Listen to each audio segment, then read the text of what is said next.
Purim et Shulash, ça concerne surtout les gens de Jérusalem. Mais en tout cas, c'est toujours intéressant de connaître ces halachot. Et pourquoi ça s'appelle Meshulash? Ça veut dire c'est comme si que le Purim, il s'allongeait sur 3 jours. Pourquoi 3 jours? Parce que voilà le Seder d'un Purim Meshulash. Cette fois-ci, ils ne vont pas lire la Megillah le 15. Le 15, ça va être Shabbat. Le Shabbat, on ne lit pas la Megillah, comme le Shulchan Aruch tranche. Donc, c'est avancé à jeudi soir et vendredi, les 2 lectures. Donc, cette fois-ci, Jérusalem est unie complètement avec nous, au niveau de la lecture de la Megillah. Ils vont lire le jeudi soir comme nous, et ils vont lire le vendredi comme nous, pour la Megillat Esther. Donc déjà, on comprend que le jeudi-vendredi, la journée de vendredi, est une journée donc de Purim pour eux. Ensuite, Matanot Leivionim. A priori, Matanot Leivionim, ça pourrait plutôt concerner le jour de Purim, où ils vont peut-être festoyer Purim. On verra, ça va être plutôt le dimanche. Mais concrètement, les Hanim, ils avaient l'habitude de venir surtout au moment de la Megillah. Comme c'est marqué dans les Rishim, Enehem nosod ba Megillah. Leurs yeux est concentré sur la Megillah parce que c'est un moment où les gens prennent à cœur de venir à la synagogue et il y a du monde dans les synagogues. Donc c'est le meilleur moment pour leur remettre Matanot Leivionim. Il y en a certains même qui demandaient, le Rav de Brisk qui disait aux pauvres de garder l'argent pour ceux qui sont de Jérusalem, bien sûr, de garder l'argent jusqu'à dimanche. Mais bon, ce n'est pas une obligation à la règle du tout. Le Matanot Leivionim, concrètement, c'est le vendredi, tout comme nous. Donc, ils sont identiques à tout le monde, cette fois-ci, les gens de Jérusalem, avec la lecture de la Megillah, et identiques aussi par rapport à Matanot Leivionim. Par contre, Mishloach Manot, ils n'ont pas du tout besoin, d'après l'Halakha, de donner Mishloach Manot vendredi. Il y en a certains, à cause de certaines opinions de décisionnaires, de dire que Mishloach Manot c'est aussi lié normalement à cette journée-là. Donc certains vont dire qu'il est bien de donner un Mishloach Manot. Je pense que même c'est apporté dans le Lour du Kollel Chabad.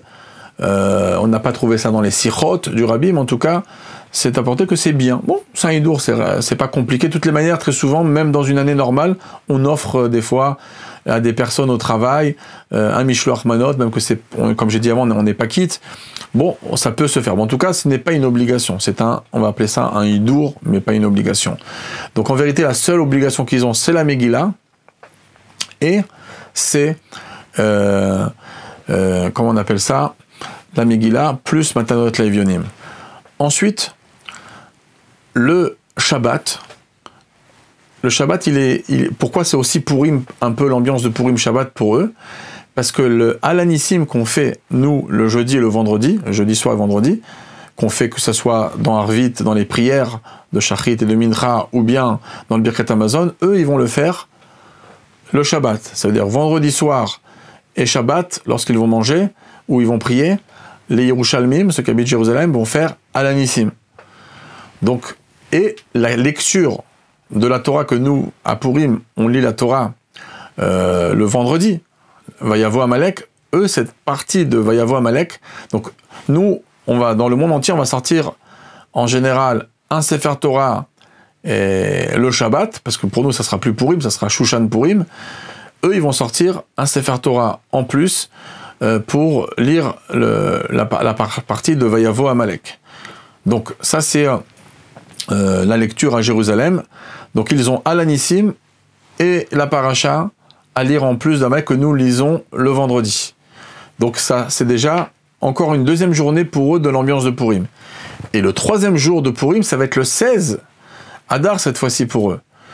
Pour nous, ça sera plus rien du tout. Nous, on fera pas Tachanoun, par exemple, le dimanche. Mais eux, bien sûr, ils vont pas faire.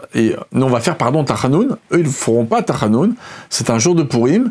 Et en quoi c'est un jour de Purim? C'est un jour de Mishloach Manot. Voilà, c'est le jour de Mishloach Manot des Yerushalmim, ça sera dimanche. Et ça sera le jour de la Seudat Purim. Parce que le repas de Purim, ça ne sera pas comme nous le vendredi matin. Pour eux, la Seudat Purim, ça sera en après-midi, comme d'habitude, après Mincha, en après-midi de dimanche.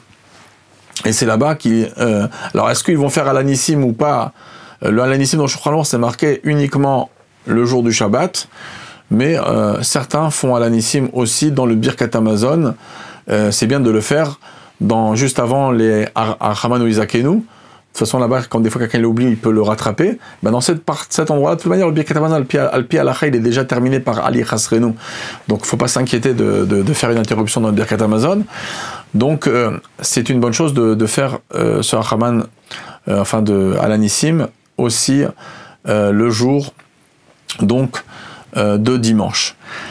Donc ça, c'est un petit peu pourquoi ça s'appelle un Purim Meshulash. Ça veut dire que c'est 3 jours un peu de Purim qui est vécu par les Yerushalmim.